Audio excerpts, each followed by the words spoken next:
আসতে। আচ্ছা ভাই, এই যে আমি এত পরিশ্রম করে খেলা দেখাইতেছি, বলো ভাই খেলা কি খারাপ লাগতেছে? ভাই আমার আবার খারাপ লাগে কেন জানেন? আমি গরিব মায়ের সন্তান, ফুটপাতে খেলা দেখাই। ও সাহেব, চুরি করি না, বাটপারি করি না, পকেট মারি না।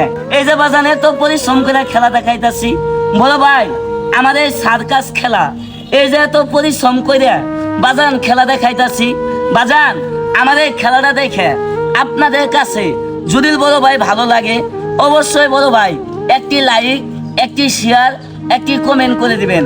কেন দাদু ভাই জানেন, আমাদের খেলাটা দেখে দেশবাসীর লোকেরা যদি দাদু ভাই দেখে, দাদু ভাই আমার চলার মতো একটা গতি হবে। আমি গরিব মায়ের সন্তান, ফুটপাতে খেলা দেখাই, আপনার একটি শেয়ারের কারণে বড় ভাই আমার জীবনটা দাদু ভাই পাল্টাও যাইতে পারে। দয়া করে দাদু ভাই একটি লাইক, একটি শেয়ার করে দিন, আরো আকর্ষণীয় খেলা দেখতে পারবেন।